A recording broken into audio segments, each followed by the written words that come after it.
we'll have this discussion. Discussion? What discussion? This is a discussion combustion.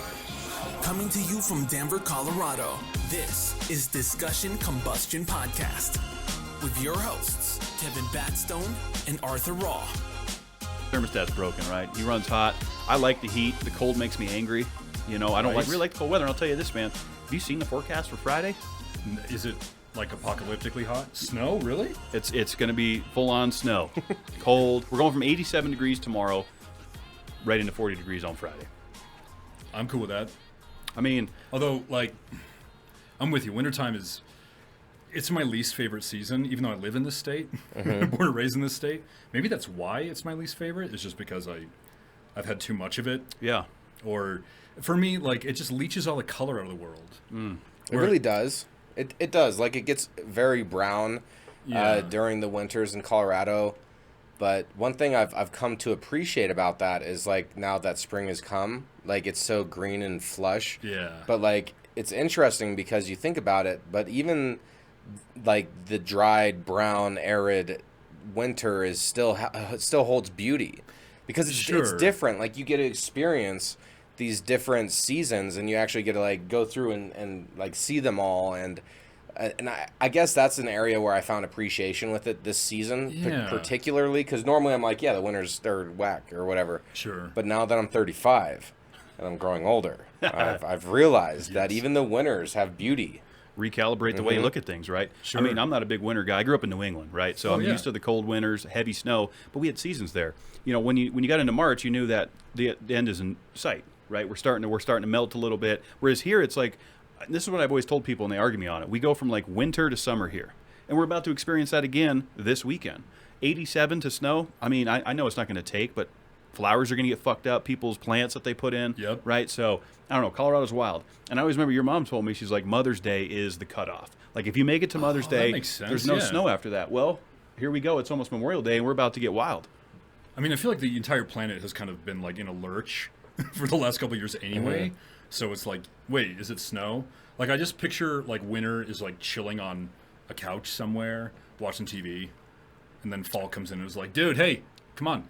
Yeah. Get up. Get your feet off the couch. Go make it snow. And they're like, wait, what time is it?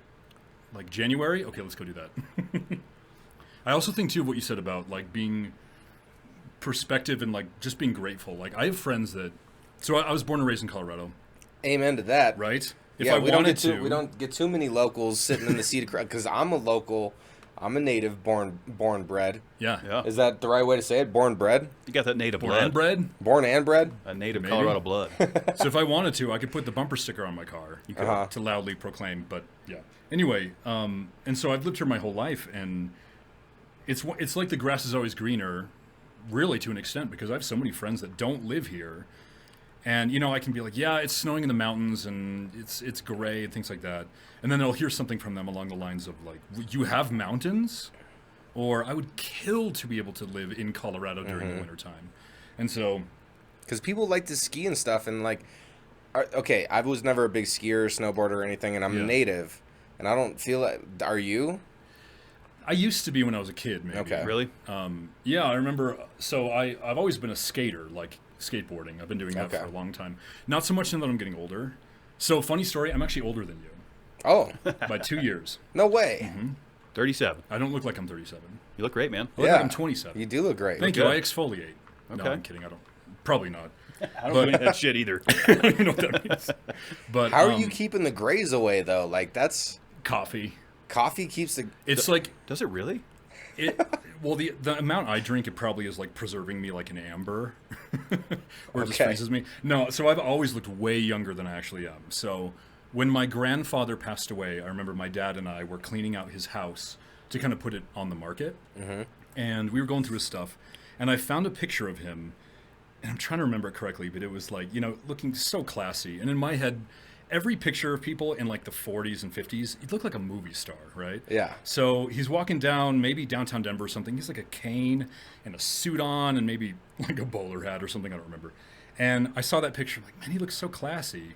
And I was like, he must have been late 40s maybe in that picture. And I turned it over, and in that photo, he was like 77. No way. So again, with the black and white, you could maybe see if he had a lot of gray hair or whatever. Yeah, but you got good genes as well. It's good genetics, right? I was gonna say, So I took a lot from him. your brother, he just turned 41. He doesn't look a day over 31. True. So, I mean, I think it's all about the hammer dealt. If I were to shave this little hitter off right here, I'd look young. Yes. I'd bring that baby face back. Yeah. You know, that's kind of why I grew it out. I was like, I gotta separate this. You know. Sure. I was tired of getting carded. Now I walk in like, oh, this guy's old enough, right? Yeah. You know. So Yeah. the facial hair helps. That's all I'm saying. Exactly. But no grays like this guy. Hey, when you You're work, rocking it though. I'm that flavor. Like I got the salt and pepper going. Like that's flavor right there. And Exactly. But when you work logistics and you are overcoming drug addictions and you're just dealing with verbally and sometimes physically abusive relationships, like I feel like that's where the gray hairs came from. Yeah. It's like it's storied, right? Like it shows like what you've been through and things. That's actually why I have my tattoos, is specifically for like milestones in my life. Like, and so it's funny with my tattoos. So all of mine, I really chewed on these ideas for a long time. I know some people are like, no, so that's cool. That's cool. Like, I like dinosaurs. I'm going to get a dinosaur. And I really respect that. But for me, I like had an idea of what I was going to get. And then I'm like, okay, let me chew on it for like 5 years. And then see if I still like that want it. idea, because it's going to be on you for life. Yeah, exactly. Yeah. And there's laser removal surgery, right? You can get it removed if you need to. Yeah, I don't know if I'd want to do that. I feel like. Yeah. You know, when I got into tattoos, I was young. So I didn't have a lot of time to think about it. I was 18. I was like, I want one. Yeah. So I got a Ford tattoo. I got some hillbilly shit. I got my parents' initials, and then I got Beyond Blood, which I've shown many times on this show. But On the inside of your arm? yeah, right here. Ooh, I'm sorry. So that kind of That represents. location Oh, that hurt. really hurts. We had to earn it, right? Yeah. But I kind of wanted to do my tats where I could cover it with a dress shirt or a polo or something. Sure. Just kind of respect that regard. But I feel like now in 2022. Tattoos aren't as big of an issue as they once were. Like people you see in management positions and CEOs have them like Sleeves. Yeah, sleeves. Yeah. I mean, it's not so much of a make or break situation. I feel like the body art. It used to be, but the times are changing. Exactly. Really. And as long as it's not just like straight up offensive. If you have like a swastika on your neck, it's like, okay, different story. Yeah. Yeah, no, that's not cool. I'm glad that Starbucks recently, I'm going to get the timeline wrong, but they just very recently, from what I remember, allowed their employees to have visible tattoos. I remember when that change happened, yeah. I had a friend I used to work at the Apple store down in Aspen Grove. Okay. And there was a Starbucks about 2 or 3 doors down. And there was this woman there, she was a manager, worked there for like 10 years. And she had this beautiful like koi fish pond, just, this floral Japanese, it was beautiful, not offensive whatsoever. And she had to wear long sleeve shirts in 102-degree weather, slinging drinks behind a bar, getting all sweaty, just because it was apparently offensive to weird. have any visible ink, even if it's nothing offensive. Why are tattoos offensive? I don't know. I mean, if it's like a swastika, like I get why that's offensive, Yeah. like what you said. People but look at it as like it's trashy. I feel like like the older generations. Like my folks never got them. Yeah. Right? They would kind of look like, oh, this guy must be kind of tacky or whatever. They didn't really respect it as a body art or expression of yourself. Whereas now I feel like that's a little bit more accepted. Yeah, definitely a generational thing in my opinion. Like my grandpa on my mom's side was in the Navy, and he got drunk one night with his buddies, and he went out and he got an anchor tattoo. But from what I remember, like tiny, like this big. Okay. Very, very small. But in his mind, it was a moment of weakness. Like, oh no, I got drunk with my friends, and I don't even know if laser surgery was even around in that era. I don't think so. I think it's pretty new technology. Yeah. And so he wore long sleeves for the rest of his life and was like, would not show. Just anybody. hid everything. Yeah, just like, no, what you must think of me if I have ink. And I have to get into his mindset because, at least to him and in that era, I don't want to say for everyone in that generation, but at least for him, it was like, if you have tattoos, you are probably in a gang. Or you are a hoodlum, or you have a certain moral fiber that's abnormal, as a nice way to say it. And yeah, nowadays, I really don't know many people who don't have tattoos. That's a good point. It is. Yeah. I mean, like, I have no issue with expressing through body art. I feel like there's nothing wrong with that. Like, I wanted to be a rapper since I was 11.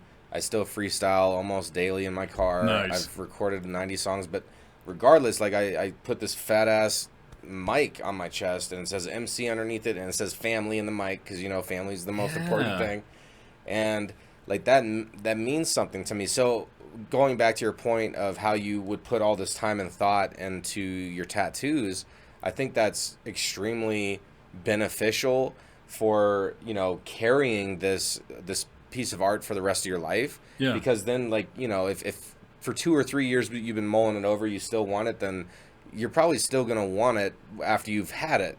Yeah. So I feel like what is the most interesting story out of your tattoos? What would you say? Most interesting story. So they're all sort of interrelated. Okay. I would say probably this one.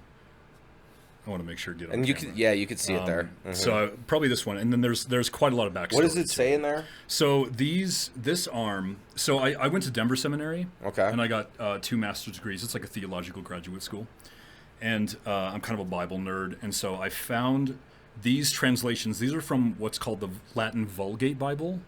It was written in the 4th century, and it basically had my favorite translation. And it was, the word vulgate meant vulgar in the Latin language, and vulgar just meant common. So it wasn't for the high clergy. It was for like the average farmer working in the fields. It was written for them. So Okay. This one is, it's John 1:5, and I'm going to butcher the Latin, but I'll do my best. It's et lux and tenebris lucet, which is and a light shines in the darkness. And then an anchor, because hope is the anchor of the soul. Nice. So, and then this is also the Latin Vulgate, same translation. It's Psalm 25:5. It's direct me in thy truth. And then 25:5. Okay. So the context behind this, and sort of, I hate that it's the defining story of my life the last couple years especially. So I got this after I lost my dad. So, not to take up 6 or 7 hours of this because I easily could, but so I was at seminary at the time and plugging away, was getting my second master's there, and seemingly everything was okay in my family, but I didn't really know what was going on. I had some context of what was going on, but I remember this was after I had graduated. So I graduated seminary, and then maybe about a year later or so, my mom just calls me one day, and she's just gasping and just sobbing on the phone. I'm like, what happened? She goes, your dad killed himself. And I mean, at least on my end and in my context, I had no concept of it. I didn't see it coming. Yeah. I had known later in his life that my dad struggled pretty severely with bipolar, and I don't know exactly the situation. I think he had gone off of his meds for a while. And from what I understand of bipolar, the highs are ecstatic. I mean, like, you've never felt better in your life, and you have all the energy, and you're creative, and you want to do everything, to like an irrational degree, from what I understand. And then the lows are like dangerously low.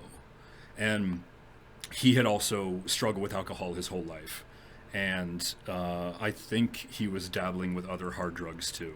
He was getting very weird. And being off his meds, he was just kind of unhinged at the end of it. I had known a little bit, again, about it on my end, but I hadn't seen, like, my mom has shared some heartbreaking stories with me. She's like, oh, I saw it. I saw him being just not your tough. dad. That's really tough. Like, I saw him just making really irrational decisions. Like, what are you doing? Like, disappearing for days, coming back, and like, where were you? What did you do? So, I mean, that just destroyed the life that I thought I had at that point.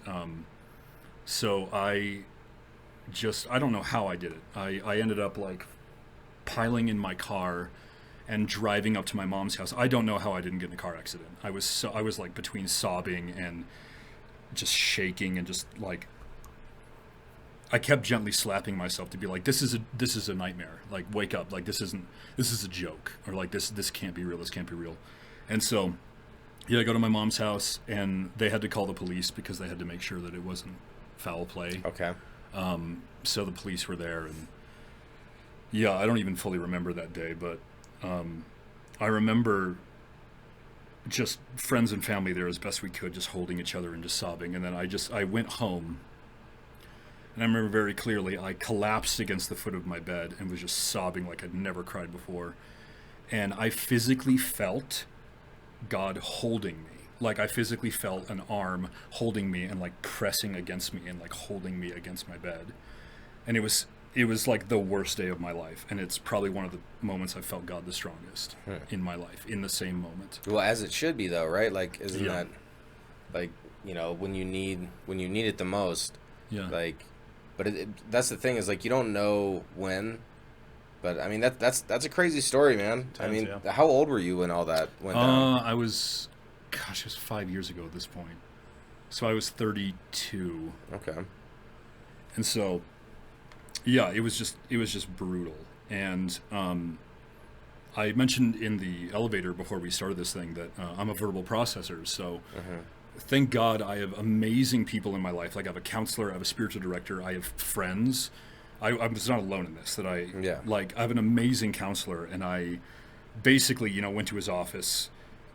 I don't know how I drove there, and he just, we had been friends. We'd been counseling for years, and then I came in his office, and he was like, "Hey, are you okay?" And he immediately knew, like, "No, I am not okay." And he made this special arrangement for me where I met him every other day for 6 months. Like I just needed to talk it out, not to figure it out, just to, like, I don't know, process what actually happened. How do you feel about it? How do I live? How do I breathe? How do I be a human being right now? So yeah, I'm very grateful that I had some amazing people that were essentially like, I'm drifting or I'm spiraling, and like they were my anchors of like, hey, we will hold you as you're spiraling when the world is spinning. We will anchor you, not to relieve your pain, not to take it from you, not to just make it stop. But like while the world is spinning, we will stand on your shoulders and steady you, so to speak. I remember one of the most iconic moments with that was there was a guy at Denver Seminary that, it's funny, I didn't know him super well. Like he just struck me as like, this is a really solid guy, right? Like just always very warm and always in a good mood and just seemed very solid, very mature. Yeah. And I don't know why I decided to call him, but I like called him and I said, "Hey, can I get coffee with you?" Like I didn't even tell him why. Yeah, let's grab a cup. Yeah, like can I get coffee with you? Who doesn't want to go grab a cup of coffee? Right? I mean, everybody out there, like if you're not drinking coffee, you're still drinking like something to start off your morning. Maybe those weird tea drinkers. Yeah, but even then they have that. For all the UK listeners, like, hey, look, I appreciate a cup of Earl Grey in the morning, but like nothing hits like that robust coffee. Well, I mean, the Brits kind of hate on our coffee a little bit. They actually make fun of it. They think it's for good reason. Some Yeah. American coffee is kind of grody. It can be. I mean, so are you a Starbucks or a Dunkin' or like what's your go-to? So there's a coffee shop really close to me. It's called Bean Foster's, Uh-huh. and it's like an independent place. Okay. So you kind of like those independent hitters. yeah, I went to Starbucks for this, like nice drive-through, but I'm becoming kind of a coffee. Snob? I want to say connoisseur, not snob. Aficionado? Aficionado. Ooh, that's even better. As in, I'm developing a palate for it. So Terrific. yeah. So anyway, I take this guy out to this coffee shop, and I probably should have warned him because I didn't even know what to do as a human being, right? Okay. So I essentially was like, "Can I verbally vomit on you for 2 hours and just like dump out my life?" And he was amazing. He was just like, "Sure," like, and just held my story and was just like asking questions and just checking out on me. And then after just getting it out of me, I felt some relief. Yeah. And then I had no idea, but he asked me, he said, "Hey, do you mind if I share a little bit about my story?" And I was like, "Oh my God, please. Like, I've been taking up all the time. I don't want this to be about me. My pain can kind of make me focus only on myself." And I'm like, "Oh, I'm sorry. I've been ignoring you. Like, please tell me your story." And again, this guy I barely knew. I was so struck by, he told me his story, and he had like this severe trauma happen to him. Like, I'll spare him his story, but I mean like immense loss. Yeah. That like you don't really recover from something like that. The way I define like living after my dad is like I walk with a limp. Like I will the rest of my life, right? Yeah. It's not something you get over. It's just something you get through. Learning how to live with it. Exactly. And got a lot that we got to learn how to live with. I'll tell you, it's a long, cold, hard road. Yeah, this is a rough world we live in, and I didn't realize in the moment how much his story helped me because he was modeling for me on one hand, like, you went through that and you survived. So at a visceral level, at like a gut level, I was like, okay, you are still breathing. I didn't know you went through that. Yeah. And then as time went on, I was just struck by the thing that intrigued me the most about his story is like, he wasn't just existing, he was still kind, and he was optimistic, and he was compassionate, and he was a gentle person. And beautiful traits. Yeah, and again, him modeling that for me was so immensely helpful because I started asking the questions of like, how could you go through that and have every reason in the world to be very bitter Like, you have fuel for being bitter. You have excellent reasons to just feel like the world has wronged you, and so to kind of, put on the armor of like, yes, I mean, the world has done me wrong. I'm going to kind of build an identity around what has been taken from me. But he didn't do that. And I didn't even have the words to ask him what that was, but I realized he modeled that for me in a beautiful way. Like, how do you lose something so severely and not let it harden your heart? Like, ideally, how do you let it soften your heart and build compassion and build empathy for, like, other suffering people? Yeah, that's a tough tightrope, man. Yeah. It's extremely tough tightrope. I mean, when we're getting tested and, life is throwing everything at us in the kitchen sink, and like our emotions are thin and we're frustrated, it's really difficult to, like you were saying, like in that conversation, you're like, oh, I'm so sorry. I've been so focused on talking about myself that I haven't even, like, it's easy to get self-focused, but through these traumas, like through these hard times, like it's going to either break you or make you, and is like black and white as that is, like sometimes there's no gray area in life, a lot of times there is, but in those kind of circumstances, like there is no room to be defeated because something defeating is knocking at your door. Like it's time to like rise and be your own hero, and like be the own hero of your story. And like I guess anybody out there who's really struggling, like, and you're having major loss of maybe family or maybe physical capabilities or whatever it may be, like if you're going through that, like really question yourself, like what would be the best you dealing with this situation. And I feel like that's the best place to start, because it's never going to be easy. Like it won't. Like we're going to keep getting beat up, and like we're going to walk with a limp, like you say. Yep. And that's just part of it. Learn how to live. I think that's the tough part, right? I mean, we've all been through trials and tribulations and loss, and you lose your job, you lose a loved one. It's how are we going to move forward from this? And it's not. I don't think there's an instant solution to that. It's going to be different for everyone. The grieving process changes per individual, I feel like. Yeah, and it's important to talk about it too, right? I mean, we can cover it up with drugs and alcohol, porn, whatever the case may be. There's a lot of things out there that give us that temporary hit, but until we really take a look at what's going on, and how are we going to come out of this and kind of climb this hill and get back to doing the things that we love? It's not easy. There's no easy way around it. Just one other thing I want to add there before I forget is, and this is a quote that I heard from somebody I look up to. They were talking about dealing with losing their father as well, and like personal loss. Yeah. Is that life is for the living. And I think their grandma told them that life is for the living. And it's like you really think about that, and you try to like think about what's that mean? Well, obviously I'm alive, so obviously I'm living, but like, sure, I lost someone significant to me, but they still want me to live, and I'm still alive. So it's like it's almost a responsibility at that point for you to reminisce and still go through your period where you're mourning. You still go through mourning and grieving. Yeah. Like you have to give yourself that. That's important.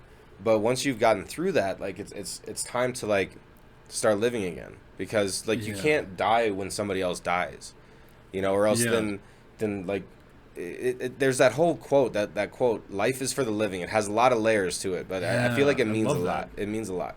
Yeah, that does carries a lot of weight.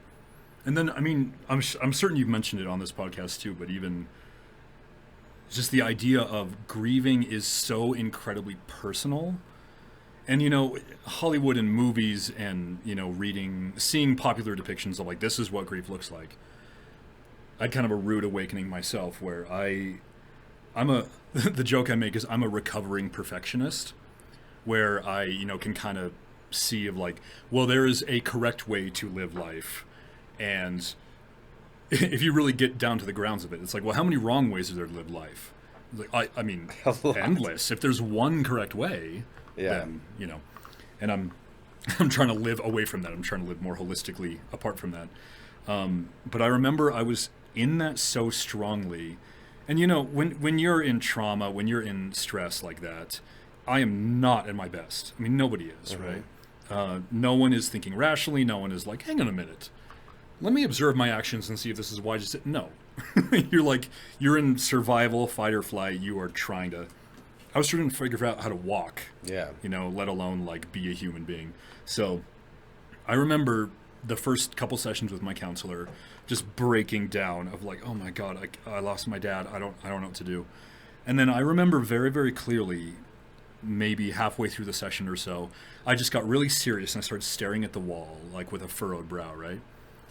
And my counselor, who knows me so well, I'd seen him for probably 12 years before even losing my dad, just knew how I'm wired so incredibly well. He said to me, like, Dan, let me guess, you're trying to figure out how to grieve correctly, aren't you? And even in like the worst loss, one of the most painful ways you can lose someone, I still had this kind of broken part of me that's like, okay, but do this correctly. Like, don't, as if that's something you can mess up. Like grieving your own father's death, right? Yeah. So I'm sorry to kind of cut you short. Oh, no, please. Like I like to read in between the lines. Like I feel like there's always an in between with things and an interpretation. So, like, I'm kind of feeling like what you're saying through this is that, like, it's important to not overthink so much through things, because even like how your counselor said that and called you out while you were learning, like trying to learn how to grieve. Yeah. Like sometimes you just gotta just allow it to happen and like stop overthinking. Is that kind of where you're going? Totally. And he would just say, like, it's messy. You lost someone you love. Like, what else can I say? Yeah. Like, don't put performance on yourself. Don't grade yourself. Don't, like, be kind to yourself for goodness sake, right? I remember one of the most profound things that ever happened to me. So, I mean, I'm omitting tons of this story, but I was living with my mom at the time and just internally collapsing. I had not processed my dad's death. I had moments where I was trying to be productive and I would feel the sorrow of my dad come up, and then I would just kill it. Because I'd be like, no, I don't have time for this. I need to produce. I need to do something. I need to, have something to show for even what my life has been like the last couple of years. And I remember one day, so again, with my dad's struggle with alcohol, I have largely avoided it. So my vice isn't alcohol. One of my big vices is actually sugar. Okay. Which is, I mean, it does the exact same thing, right? Well, I mean, you look great though. Like, well, I thank you. With all the, I mean, because if I eat too much sugar, I'm blow up like a balloon over here. I don't need it so much anymore. Okay, but that's good. That's so, good. I mean, I used to be even kind of high and mighty with that, right? As in, like, this isn't a hard addiction, but it was serving the exact same purpose of me of like, oh man, I got yelled at work today. I'm going to swing by the grocery store and get 3 bags of candy. It's identical to if I went to a pub and got so shots, just right? Quick side note, like top 3 candy bars. Ooh, candy bars. It's a good one. Twix. Oh yeah, I would say. You put that number 1, Twix? Probably, yeah. Okay. It's in the top 3 for sure. Snickers is one of mine. Snickers is my number 1. Yeah. Number 1? It's funny, I'm not a big fan of nuts in dessert necessarily. Okay. It's good stuff, but not like my number 1. You like Kit Kats, don't you? Yes, Kit Kats. And then I would say, like Milky Way? Oh, Milky Way. With like the creamy How about whatever. 3 Musketeers with the nougat? Maybe that's what I was thinking of. Gray packaging. Oh, absolutely. Yes. 3 Musketeers. 3 Musketeers is a hitter. It is. Well, it's funny because like when you said candy, I'm not much of a candy bar person. Okay. Mine is like Mike and Ike's? No. Or wait, no. Yes, Mike and Ike's. I love Mike and Ike's. Like gummy bears and stuff. What are the black licorice versions of Mike and Ike's? Good and plenty's. Horrifically bad. I cannot stand black licorice. I do like black licorice. It tastes like it hates me. Does that make sense? Like I eat it and I'm like, it tastes like hatred. Like this is so I hate black licorice. That's a love-hate thing, I think, black licorice. Either you love it or you hate it. There's no middle ground. Yeah. Not like, I'll have it on Thursday. Yeah. No. Either do it or I'm voting no on that. So yeah. Like Haribo Gold Bears, like gummy bears. Oh, Haribo is good. Ugh. I have to restrain myself. Or like the multicolored little gummy worms, the trolleys or whatever the hell it was. Yeah, those are good. I know where I'm going after this. Well, so yeah, that was I like doing those little side things. That was like, you're making a point, and then that's like you have your point 1, and then that's like the A underneath. Yes. Right. But sugar was filling the gap. Overcoming sugar addiction. Yeah. And you realized that you were dealing with that. Sure. So I was in this mindset just, I need to get out of the house and go do something and be productive and try to get myself out of this spiral I'm in. And I got in my car and I was going to go for a walk or something. And then I got like 5 minutes out from my house and just all my energy left. And I was like, just in defeat, like, I guess I'll just go back home. Like, I don't want to do this. I don't want to do anything. I don't know what to do. So in my addiction, I like was planning, like, I'm going to look at porn when I get home. I'm going to just numb out. An expression I heard somewhere was like, I'm just going to burn the day down. Of like, just like, well, this is done. Hopefully tomorrow will be better, but I'm just going to douse my day in gasoline and just kind of... Burn the day down. I like that one. I've never heard that. Yeah, it was on one of the thousands of podcasts I've listened to. And it was the idea of, not like, yeah, it was kind of a rough day. It's when you're just like, I'm done. I'm going to just completely seek out every single one of my numbing mechanisms without abandon. I don't care anymore. I think we've all been there too. Like when you like pre-plan a little bit in your mind, like I'm going to go home, I'm going to take 6 shots of whiskey, I'm going to watch all this pornography, I'm going to smoke marijuana, I might even do a hit of cocaine. Like you're in your mind, you're like, I'm just going to fucking wild out tonight. Yeah. So I know what you're talking about. Yeah. You're like, I just kind of want to be animalistic. I don't care right now. And then the next day you kind of are like more sane. You're like, whoa, last night was nuts. Or you get like that remorse city, I feel like. The next day you're like, God, I'm such a piece of shit. Gosh. What was I thinking? Yeah. Right. And you're like, I don't want to do that again. Which absolutely doesn't help your case because you're like, oh, I suck, which makes you want to numb out more, which makes you think you suck, which makes you want to numb out more. Well, I mean, you can only get disappointed in yourself so many times before either you just completely crumble because of your disappointment, or you're like, I'm done being disappointed in myself, and I'm going to actually make a change. Totally. And that's what it was for me. Like, with my struggles, it was like I got to the point where I wanted to change. I knew I had a problem. I wanted to be different and be a better person. And I kept lying, and I kept doing drugs and spending my paycheck on that. And, like, when I needed that for food and gas, of course. Sure. And, like, I got so disappointed in myself that I was like, dude, I'm better. Like, it's like a self-respect thing. It's a self-respect thing. Yeah. Yeah, absolutely. Well, the thing that I was ambushed with is I'm 5 minutes out from my house. I'm feeling completely defeated of, like, I want to burn the day down. I'm just going to go get my dopamine of choice, right? Let me get my chemicals, which for me was like junk food, candy. And then I'm like, I'm totally going to look at porn when I get home. And I like go to 7-Eleven and I just get all of my stuff. And just in defeat and just feeling like self-loathing and all sorts of stuff. And just like, I need to be better. I don't know how to live without my dad, things like that. I'm sitting in my car and I'm about to turn on the ignition. And I have the most interesting thing happen. I don't know why it made me think of Stranger Things. Have you guys ever seen Stranger Things? Oh, I love it. Have you seen the show? I'm aware of it, but I haven't seen it. So there's a scene where there's this woman named Eleven, this young woman, and she's in this room. She enters this like weird machine kind of thing, and it's just this black area, and there's just like water, like ankle deep water. I don't know why that was in my brain. That's not important. But I see that kind of environment. But for whatever reason, I see myself. Like I see you guys, like differentiated from me, right? And I'm looking at me, but mirrored. And I don't know, just this mindset of like, because it's me, I know everything that this guy has gone through. I know every wound he's had. I know what he's going through right now. I know every story about every scar he has, every tattoo he has, the tiredness under his eyes. I know everything about it because he's me. And the most amazing thing is when I saw that kind of separated, like meeting myself in a way, I just felt so much compassion. Of like, dude, you've had so much shit happen to you. Like, oh my gosh. And I think of the mindset of like, picture your best friend in the world. And if you spoke to your best friend the way that you speak to yourself, you would no longer be friends.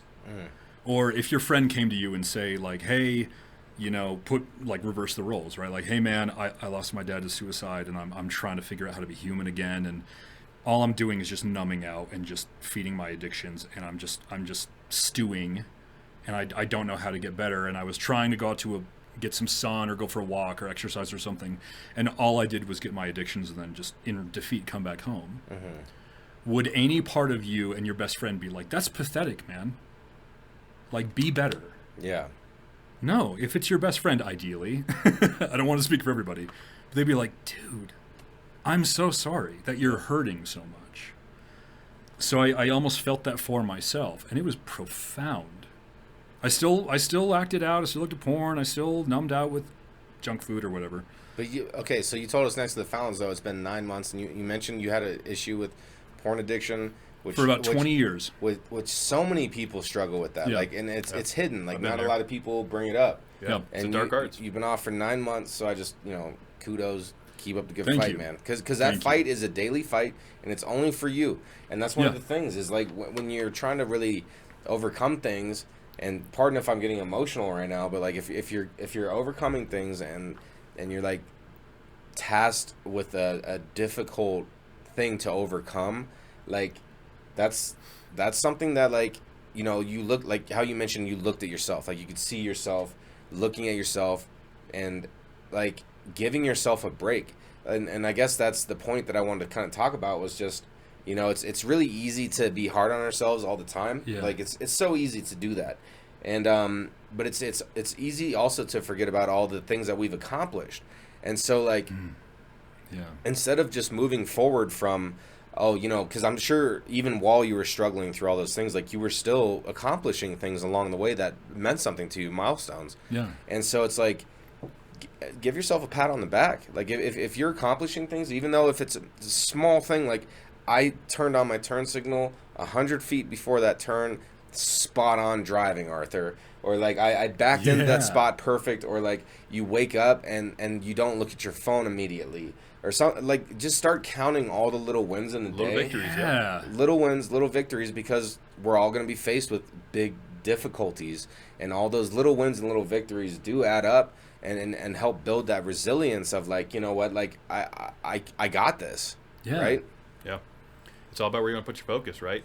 I mean, look, talking about addiction, Art mentioned he doesn't want that lifestyle. He still thinks about it, right? Sure. I'm sure in the things you've overcome with the pornography, you probably still think about it, but you don't want it, right? You're like, that's the old me. This is the new me. Yeah. I'm trying to dial this in. Yeah, I've even found myself kind of subconsciously saying, like, I don't do that anymore. Where I'll be at home and I'll be on my computer or something. It'll be midnight or something. And Yeah. Just a passing thought, like a train in the night.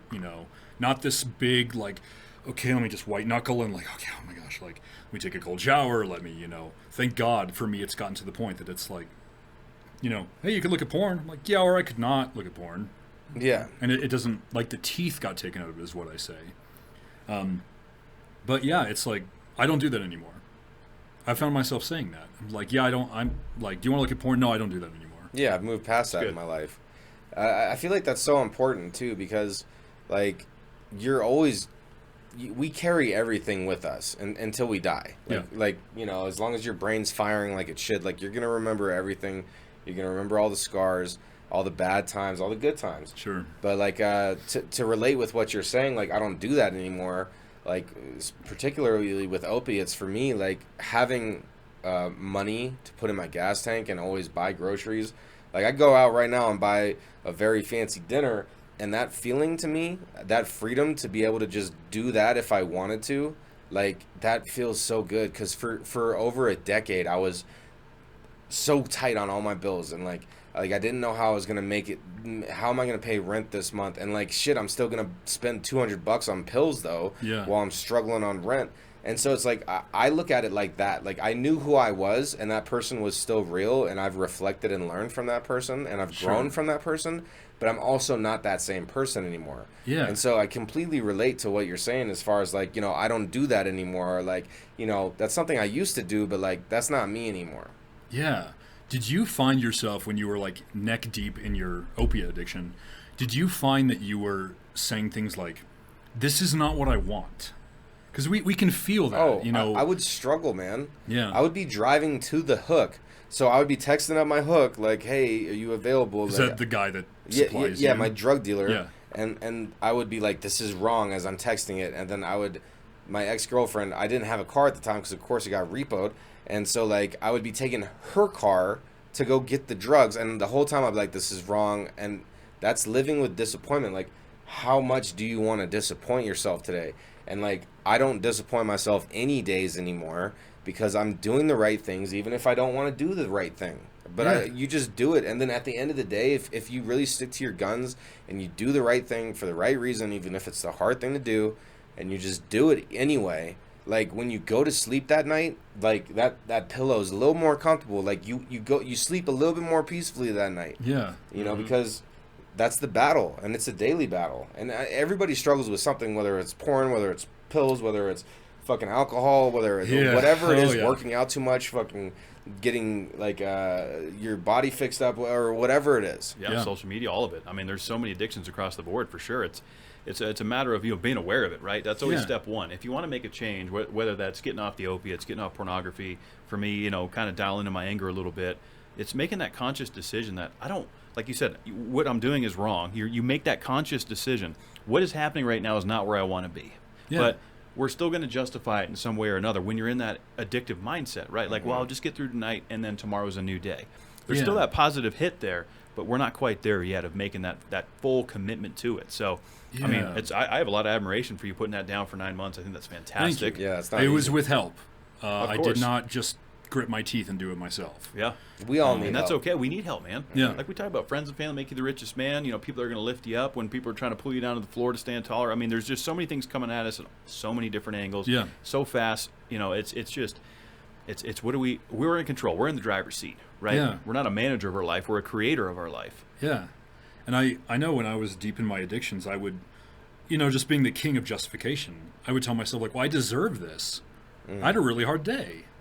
And even, like, in the middle of COVID, spending most of my time alone at home, it was, like, the perfect environment. Like, dude, the world, checking out the news a bunch, which is like, wow, the world's on fire. Everyone's terrible.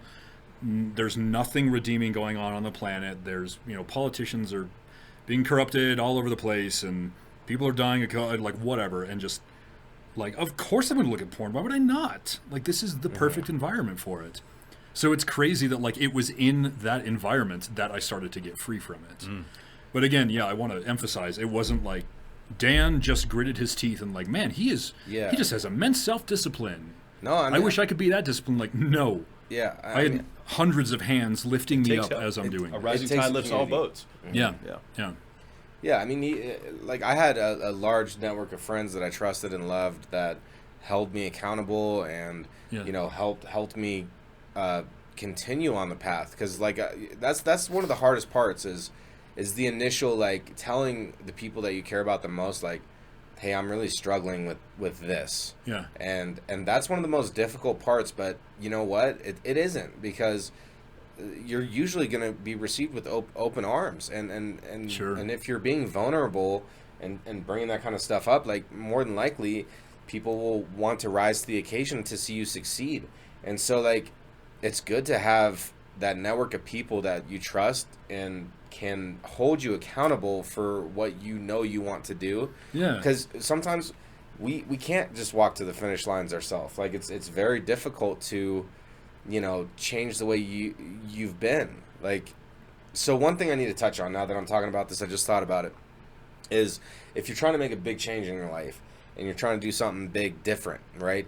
Then you're going to have a void that all of a sudden is created because you're removing something that you used to look forward to, used to plan around, used to spend money on, whatever it was, have a social network around. So there's all these different aspects when you remove a very unhealthy habit that you used to make a priority, that you have this big black void, right? And so, like, that's where, like, the depression comes from. That's where, like, the questioning comes from, is like you're not filling in the void. And so I will admit, like, my void, I did fill it in a little bit with drinking, but I've filled it in with more healthy things than unhealthy things. Yeah. And so whatever it is that anyone's trying to overcome, like, just be cognizant. Like, you're going to have this empty feeling of, like, it's almost like you've been in a relationship for, like, 10 years, and then you break up with that person, and you miss them. Yeah. You know what I'm saying? So it's like, but you're overcoming an action that is negative for you. But it's still the same way. Like, you got to be prepared for the void and that empty feeling, and you have to then find different ways to occupy your time that are healthy. That's a tricky part.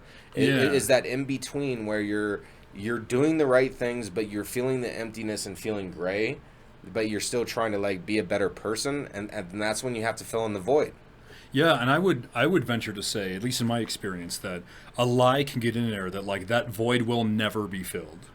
That you will just live with this empty hole in you forever. I mean, that's the voice of addiction, which is like either you can have this false version or nothing. I mean, that was what my voice would say to me, which is like, I mean, yeah, you actually want intimacy, yeah, you want a relationship, yeah, you want to fall in love, yeah, you want to start a family, but like porn mimics that. And don't get me wrong, I can go into like, it's a hollow image of it. It you know, it makes you, it releases the same chemicals like you're in love, but in the completely different mechanism, all sorts of things. But then also that was what kept me in it for a while, which is like, so either you have this or nothing, or like complete celibacy. And it was very black and white, as you said, like kind of switching from the gray to like, I'm all you have. Like if you give up drinking, what will you have? Like, how will you soothe yourself when you get yelled at from your boss or whatever?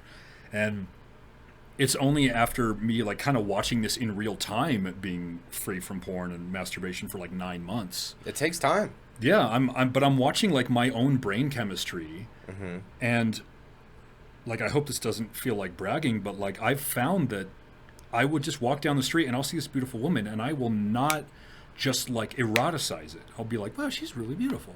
Yeah. And then just drop it. Whereas before, it's okay I would just be like, oh my gosh. Yeah, I have to go. Subconsciously, I'm already. No, and that's not bragging or boasting. Man. You know what I mean? That's just seeing your own self growth. Yeah. And recognizing, and that's important. It is important. I mean, I think anytime we can reflect on, it's important to focus on the victories, like we talked about. Yeah. These are big victories. It's, you know, because it's easy to be like, well, you know, I don't want to brag. Because we do that a lot too, right? With things that we've overcome, like, oh, I'm not here to brag. Well, wait a minute. This is exciting news. This is something I've worked towards. This is something that I actually want. This is giving me a sense of fulfillment and joy and happiness and steering the ship in the direction I want this thing to go in. So I think it's important to be like, man, that's awesome. And congrats on that for sure. Thank you. Yeah, it was definitely with a community, as I said, right? Yeah. I know. It takes a village. Yeah, a lot of our world, if we're not careful, can kind of be like, if you have a problem, you need to fix it. And if you can't fix it yourself in isolation, then, you know, give us your man card or your woman card, if there is such a thing as a woman card. I don't even know. But yeah, like if you can't pull yourself up by your own bootstraps, if you can't be successful, if you can't recover from this horrific thing that happened to you, then just get better. Yeah. Like, why are you not better? And it was perceived as weakness. Yeah. Like, you know, what do you mean you need therapy? I mean, you're weak. You know, what do you mean you can't figure it out on your own? You got to reach out for other people. Just do it yourself. No, it's okay to ask for help. It's okay. We've all been there. Look, I mean, I wouldn't be sitting here if it wasn't for these guys and some of the great friends and family that I have. Totally. I need it, man. I'll have times where I'll just have to call mom or dad or whoever and say, look, I need help right now. Yeah. Are you available? And it's okay. Totally. You know, I just want everyone to be okay with that. Yeah, and know that it's okay to reach out for good people. You know, be like, look, man, you got a minute? I want to sit down and vomit my life on you, like you said earlier. Yeah, right. It's okay. Yeah, I mean, so being vulnerable, honestly, if you really break it down, it shows strength. All right, because if you're vulnerable, you're willing to put it all out there and take on the judgments of whoever is in the position to judge you, right? If you look at it like that. Yeah. But it's just like, be vulnerable, because you only live life once, and it's so important to experience it and in all the different levels that life has to offer, because, you know, like you're kind of talking about bipolar and all that, like, you know, everyone's going to go through highs and lows in their own life, like maybe not to that extreme, but everything has its place, and it just like the bad days, like you can't have great days if you don't have bad days to compare it to. Like, so it's like part of life is just all of these different circumstances that are thrown at us, because it's chaotic, right? Like we don't know. Like, driving cars are one of the most dangerous things you can do. Like, and we don't know what's going to happen tonight. So, you know, just be vulnerable. Like, it is okay. And if people are judgy, if people are like, oh, you're vulnerable, or coming from a man here, like, oh, you're a pussy for being like, you know, that would dig at me or whatever. But no, matter of fact, like, I'm more of a man than somebody who is afraid to show their emotions. And I feel like that's so important, because you're more genuine and authentic as a human being if you're real with yourself first of all, Yeah. and then also your peers. You know, that's when you're going to be authentic. Yeah, and we talked about this a little bit at the Fountains before we came on, just about how, some of these big celebrities and these influencers don't do a great job at showing the bad times. But the ones that do, I tip my hat to. Absolutely. Because we all perceive this as, oh, their life's perfect. They got the $1 million house and the wife and all this other stuff. But it's like, underneath it all, these guys are still struggling too, and these gals are still struggling too. They have their own issues going on. And I think it's great when they showcase that a little bit and bring some attention to it to say, hey, wait a minute, this isn't all, peaches and cream. Shit gets tough out here. This is a long, cold, hard road. Yeah. And, we live in a time where a lot of that's covered up and it's swept under the rug, and we have the filters and we have the social media and the likes and the comments, and we're getting away from what really matters. And it can be like, look, this person is self-made, so this person did, solo just get over their own issues, and they, never mind that they won the genetic lottery and they know great people, or they might have, we don't know. But yeah, it feeds that lie of like, well, this guy is just morally stronger than me, or he got over his addictions, and there might be a suite of addictions that we don't know about. And then I think of the exhaustion of being a celebrity. You got to maintain that. It's like if you gain weight or get sick, or it's a lot of pressure. Ooh, like, hold on. Constant I was judgment. thinking about what you said too, Arthur, about a little while ago when you mentioned like, being vulnerable and with a community and having people come around you that can like hold your story and walk with you in it. A thought I had was, if you do have someone in your community that does call you pussy, or like, oh, that's stupid, or just shuts you down, would you want to be vulnerable with that kind of person? Like, if that person's not safe, then are they a good friend of yours if they respond so like, I don't want to help you? No, I know exactly where you're going with that. And I've been saying this for a couple weeks, actually a couple months now, probably a whole quarter of the year. Like, everybody's on the chopping block. Like, every single person. And like, Kevin isn't on the chopping block now, but if like he did something, like, and same with me, like if I did something to disrespect Kevin or his family and like really fucked up like that and wasn't, because there's a fine line between joking and like being like, oh dog, you're being a bitch, or like something like that. Like, we joke around like that constantly. Sure. But you can tell, and I feel like people have a sixth sense. You can feel when people are watching you. You can sense emotions, and like I believe in that 100%. So like, you can also sense when someone's literally talking shit about you to your face, and like they're on the chopping block. Like, not everybody deserves to be in your life. And family, friends, whoever it is, if you've known them, it doesn't matter. Like, everybody is on my chopping block, and I got a fucking big ass butcher knife, and I'm dropping that motherfucker daily. And I'm hungry. That's how I feel about it. Like, and it it's ruthless or whatever, but like, I've gotten beat up. Like, this life is not easy, like we've talked about, and like, I'm not gonna give somebody chances who isn't being empathetic toward me. Like, why should I share my vulnerabilities and my time and energy with somebody who is going to treat it as surface level when this is the core of my reality? So to answer your question, like, drop the butcher block on that person who's treating you like that. Yeah. That's how I feel. Yeah, I'm with you on that. Yeah, or at least, kind of test the waters. Like, this is, evaluate it. Is this person adding value to my life? Is this someone that, because it goes both ways, right? Maybe we got a bro that's down, not doing well. We got to be there for him. He's negative. He only is looking at the negatives, or she, whoever the case may be. There is a little bit of a balance there, I feel like, because we've all been in this position before. We've been in this boat, and sometimes people are a little bit misguided. But I agree with Art as far as the chopping block goes.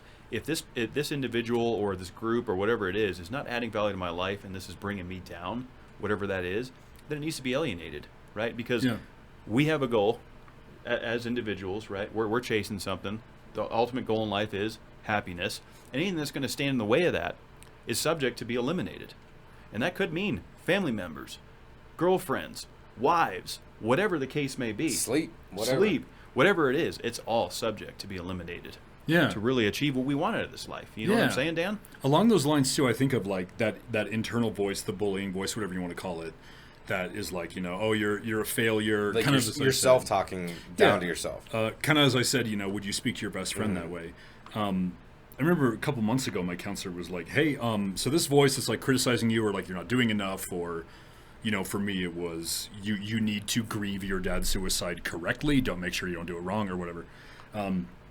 it helped to like drag that into my actual life instead of being in the theoretical. It was the idea of like, has anyone ever actually said that to you?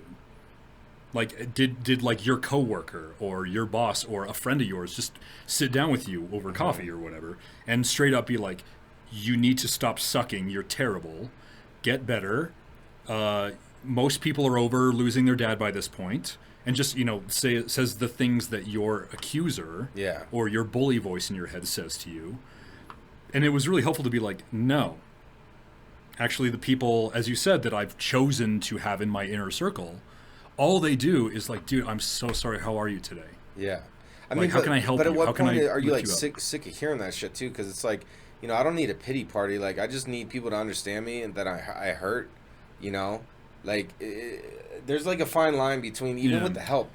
Life is such a tricky tightrope in all aspects. It is, but the support is so important. I mean, I talk about that a lot on here, Art. I mean, you and I know with the shit we've been through, you know, with our current situations and things we've been through, I mean, we're just really fortunate to have the family and friends. And I like to bring a lot of emphasis to that, too, because I think it's important. And you've touched on that as well, of having that circle to lift you up. Because you flat say, I can't do this alone. My dad's been sober for over 35 years. He couldn't do it alone. Awesome. You know, I mean, so it's important to be, number one, willing to ask for help. Yeah. You know, let's really underline that a little bit, because, look, this is a tough world, and we can't carry everything on our back. So it's okay to ask for help.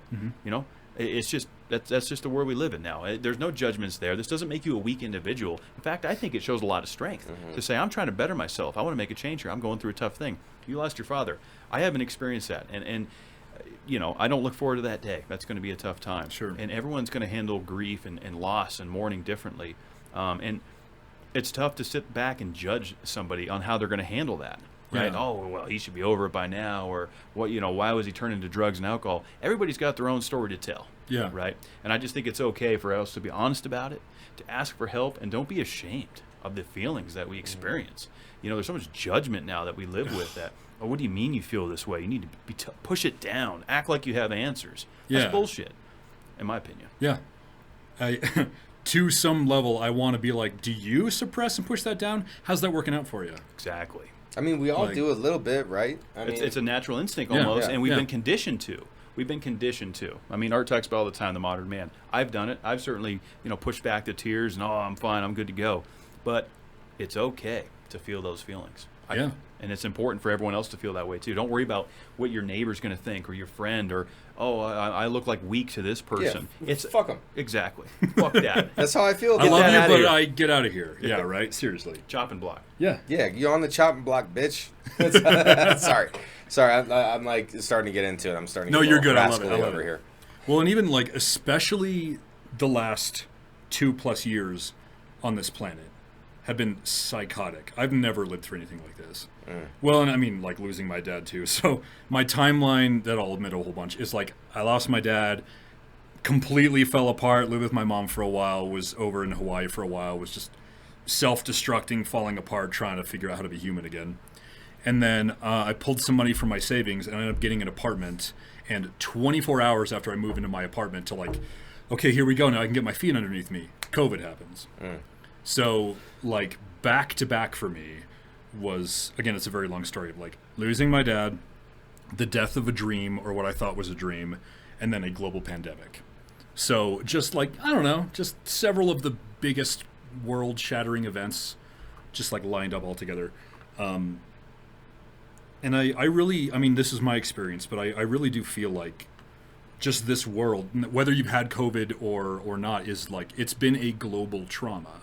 Like, there's no one I know that has been like, no, I've been completely unaffected. It's totally normal. Yeah. No, really? that's Like, impossible. how did you get through this? Even if you didn't get sick, even if you, you know, still have a great paying job and you're like, no, I got married and we bought a house and I've been, you know, floating about an inch above all of the troubles in the world. It's like, great.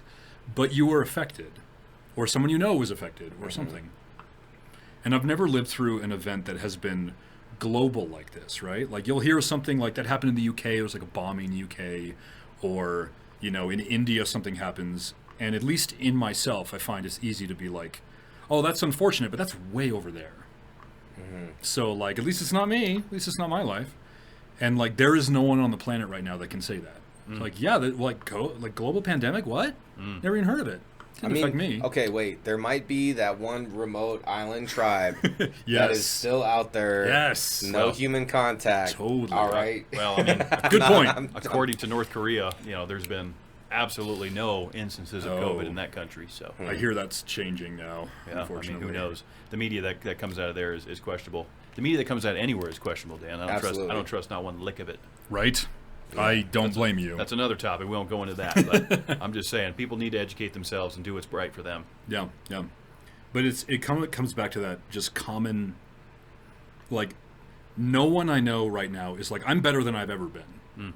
Whether it's their job or, my grandma got COVID, or even just infighting of like, oh, my mom believes this political thing and my brother believes this political thing, and they don't talk anymore. Talk about the division, right? no of kidding. like just the judgment right now. I see that a lot. No one has gotten through this unscathed.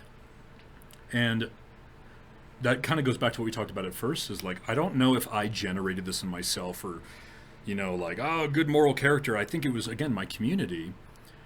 But I've found that after losing my dad and then going into this thing, that I was just emotionally bankrupt going into this thing. So I was already like, I'm destroyed. Now what? Like a 2+ year pandemic? Oh, cool. I found that it's softened me. Like, it's deepened my compassion for people. And that's all I wanted from it, right? To not harden myself. To be like, everyone is struggling. Even the person that's like, no, I'm fine. I probably have some things in the background I'm not talking about. Like a sermon I heard, I hope it's changed. And I'm probably going to get the statistic wrong, but it was a pastor I listened to who's in Portland. He mentioned that I think in mid-2020, the number one cause of death in Portland, Oregon was suicide. The number one death. Because people are freaking out. The economy's collapsing. I'm stuck at home. I lost my job. I'm a social care worker, whatever it is, right? And that just broke my heart. Like, the number one cause of death in that state right now? That's absurd. So there's just an immense amount of despair going around, and there's an immense amount of pain. For some people, maybe one of the first grand pains that they've had in their lives. Again, for me, I was already limping severely and trying to figure out how to be human, and then COVID happened. But for some people, it could have been a jarring experience. Of like, no, I was pretty good. I own 2 businesses. I'm going to buy a 3rd house. We go on vacation every Sunday, and then like, oh, I had to shut my business down, and oh my gosh, my wife and I are arguing all the time now, and like, throws a wrench in their plan of what their life is. Whereas my life was filled with wrenches. Yeah. I was tripping over the amount of wrenches in my life. But that doesn't excuse the like pain. Like, we all have the understanding of pain. We're humans. Every person lives in pain, has experienced pain, loss, sorrow, whatever. And maybe that's me being too idealistic, but I'm like, can we hold that? Can we recognize that in each other? Yeah. Let's acknowledge that. I completely agree. I mean, it's like, from birth, we are doing our best to survive. Like, literally, like, our body's fighting daily to keep us alive. Yeah. So it's gonna be a fight, and all fights, there's bruises, there's scars from fights, and there's also toughness. So I believe in that, though, like, being vulnerable and being open to hearing about vulnerable things, and in a way that is open to where you're not judgmental, like, you're there to listen. Yeah. And I've given Kevin this compliment in the past before, but I mean, you've taught me how to listen better, man, and how to like care more, and the world needs that more than ever right now. And everybody out there deserves to be honest with themselves about what they're willing to accept. Like, and are you putting things on the chopping block? Like, that's the challenge for this week. I always like to do a challenge for the week. Like, what is on your chopping block this week? Because there's something on there that you have been just dying to cut in half and get rid of it, but like, you're too comfortable, or something's going on where you're not willing to like make the change. Like, if you got stuff on your chopping block this week, this is the week that you drop the cleaver. You're gonna put the cleaver down. Drop the hammer. Yeah, you're gonna put it down. I like that, Art, for sure. Yeah, dust that thing up, get that cleaver sharpened up, give it a couple whacks, because look, anything's subject to be eliminated at any moment. I like that challenge. And I like that. Like, you want to. There's a part of you that like, my life would be better if I got this out of me. And everybody knows. Cut the fat off. Like, you know. you know. Cut it out. The stuff that's not working, get it out. Get rid of it. Get rid of this complacent, entitled mindset. Get out of there. Let's focus on what matters. Let's drive this thing forward. And let's be better tomorrow. Let's go out and own it tomorrow, Dan. Yeah, exactly. That involves coffee. Always involves coffee. A strong, stiff. It might involve a cold beer. But coffee for me, I should say. whatever it is that kind of prevails this thing forward and turns the wheels in the direction that we need this ship to go. Let's do it. Of course, yeah. So I know you've given a lot of great advice tonight, and I want to thank you for being vulnerable on this podcast and talking about major things that were heavily impactful for your life. So I just want to thank you for that.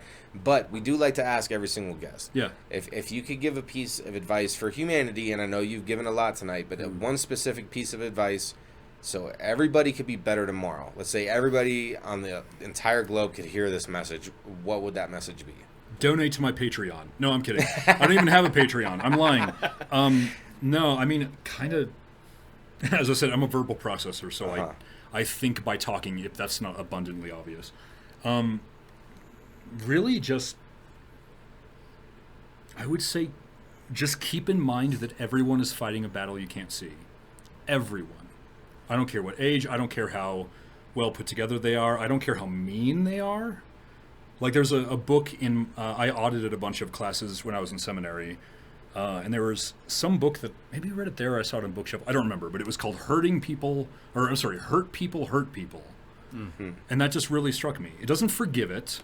It's not to be like, yeah, don't worry about it, man, you hurt me. But it's like, if someone's miserable and in pain and bitter and just cruel, they're in pain. They're hurting. Somebody hurt them. Something is hurting them. So in my idealistic vision, it would be like, just remember, everyone is fighting a battle you can't see. Even your despised political opponent that is on a podium spouting literally the opposite of what you believe.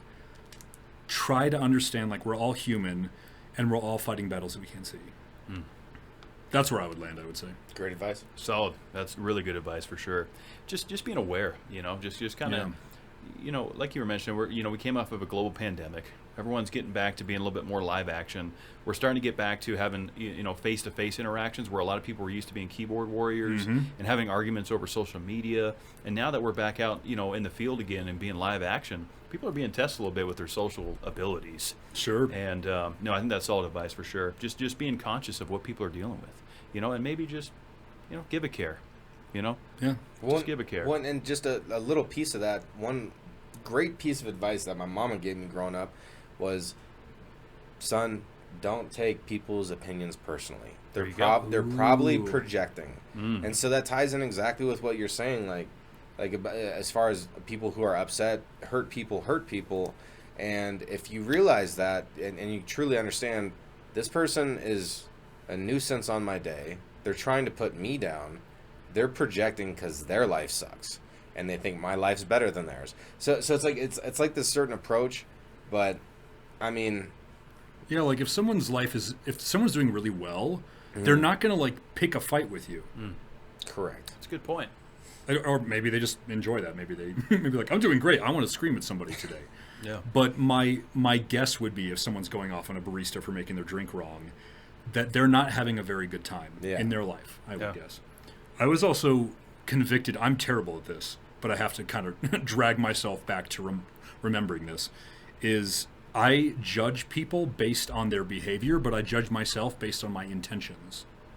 So if I'm driving and I cut somebody off, I never do that. I'm an amazing driver. I'm also a liar, apparently. But no, if I cut somebody off and swerve 2 lanes and, on their end, all they know is like, what an asshole. Yeah. Right. I almost hit you. I almost rear-ended you. And so on their end, all they see is my behavior. And they're like, what an ass. Whereas on my end, I can be like, well, I promised I'd be there at my brother's place, and I haven't seen him a couple of years, and then I give myself the benefit of the doubt of like, yeah, sorry, that was kind of a goofy driving move, but not like what I did was very assholey. We've all been there. I don't do that, and so I try to remind myself of like, okay, this guy cut me off. A guy literally a couple days ago cut me off.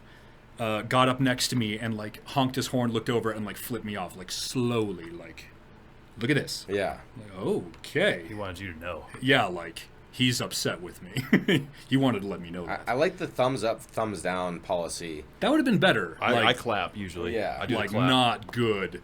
I would have preferred that. I mean, because then you're showing like disappointment. Yeah, like that you're- was not good. Yeah, you're not like I'm pissed off because you did this. You're like, I'm actually very disappointed in you as an individual. Or like the really, Yeah, really, Yeah. and then just kind of keeping in mind of like I don't know what's going on with that guy. That was that. I mean, his behavior. I'm like, yeah, that's not okay. To like deliberately get someone's attention to do that. I'm like, okay, that's where I kind of draw the line. I'm like, okay, come on, that's not cool. But again, I don't know his intentions. That's true. Yeah. I don't know what's going on. It's a crazy world out there, man. I was telling Art earlier, I mean, like my road rage, I've calmed down with a little bit because I used to lose my shit on the roads, man. I used to get fired up, and I still do at times. My tolerance has grown for a little bit. When my safety is completely compromised is when I'm going to get upset. If someone almost truly puts me in an accident, I'm going to be a little upset about that. But, you know, at this point, it's like, is this worth me rolling the window down? And because I used to go nuts. You know, I used to just start Would you yelling be things. that guy? That's like, hey, look here, pal. I got No, something for you. Not necessarily. I mean, I think there's been a couple times, you know, I'd roll up to a red light and be like, really? You know, you're that inconsiderate? You almost put me in the guardrail over here. I would do stuff like that. Yeah. And I'm sprinkling a little bit of sugar on there. I think it was a little saltier than that. Yeah. But, Yeah, I'm with you. yeah. So, I mean, I'm just trying to get better with the road rage, I feel like. Because we all got to coexist. We got to deal with this shit. But there's some shitty drivers out there. We just got to learn how to deal with it.